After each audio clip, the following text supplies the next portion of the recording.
পালাবদল হতে পারে রাজ্যের, মনের রং বদলাবে না। যে রঙের সঙ্গে ভালোবাসা বহুদিনের, তার সঙ্গ কি আর ছাড়া যায়?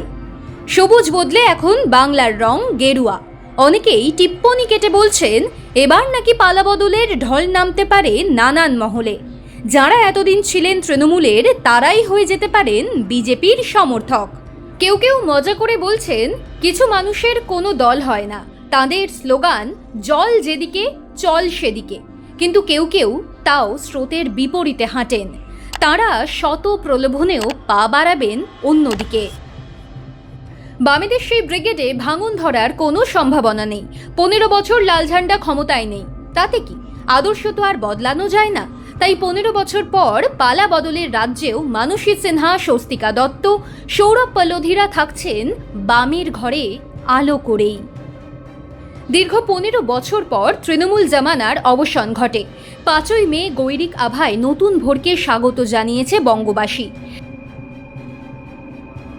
টলিপাড়ার এক ঝাঁক তারকা তৃণমূলের টিকিটে লড়াই করে পরাজয়ের গ্লানি নিয়ে বাড়ি ফিরেছেন। ফল প্রকাশের পরদিন সমাজ মাধ্যমে সেলেবদের একাংশ যেমন নতুন সরকার নিয়ে আশঙ্কা প্রকাশ করেছেন, তেমনই আবার অনেকেই তৃণমূল তোষণের জেরে ইন্ডাস্ট্রির দুরবস্থা নিয়েও মুখ খুলেছেন। স্টুডিও পাড়ার এমন অনেক তারকাই আছেন যাঁরা প্রকাশ্যে কোনো দলীয় মন্তব্য করেন না, রাজনৈতিক রং নিয়ে মৌনতা ব্রততেই বিশ্বাসী। তবে 26-এর নির্বাচনে শূন্যের গেরো কাটতেই আবেগে ভাসলেন প্রফেসর বিদ্যা ব্যানার্জি। বুক চিতিয়ে প্রকাশ্যে সিপিআইএমের সমর্থনে স্বস্তিকা দত্তের মনের কথা শিরদাঁড়া সোজা ছিল, আছে আর থাকবে। কাজের প্রয়োজনে কখনো কাউকে তোষামত করেন না স্বস্তিকা। গেরুয়া ঝড়েও নিজের জায়গায় অনড় থাকার বিষয়টি আরও একবার স্পষ্ট করলেন স্বস্তিকা। বন্ধু অভিনেতা অনিন্দ্য চট্টোপাধ্যায়ের একটি পোস্ট নিজের ওয়ালে শেয়ার করেছেন। সমাজ মাধ্যমে অনিন্দ্য লিখেছেন, গত 15 বছরের অভিনয় জীবনে শাসক দলের হয়ে স্টেজে ওঠার উত্তেজনা সম্বরণ করেছি। ওই লবিতে থাকলে হয়তো জীবনটা আরও একটু সিকিওর হতো, কাজের পরিধি বাড়তে পারত।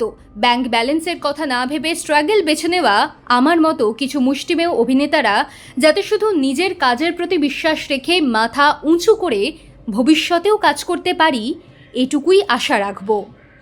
সুরে সুর মিলিয়ে স্বস্তিকার দাবি, আমার খুব ভালো বন্ধু অনিন্দ্য, আমি আর আলাদা করে কথা গুছিয়ে লেখার সময় পাইনি, কারণ আউটডোর শুটিংয়ে ছিলাম। ধরে নেবেন ওর দেওয়া স্ট্যাটাসের কথাগুলো আমিও বলছি। পানিহাটির সিপিআইএম প্রার্থী কলতান দাশগুপ্তের প্রচারে ছিলেন পরিচালক সৌরভ পল্লধী।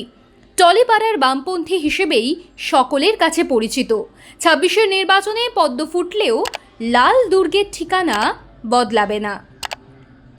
নিজের অবস্থান স্পষ্ট করে সমাজ মাধ্যমে সৌরভ লিখলেন, 2006তেও ছিলাম, 2026এও আছি এবং থাকব।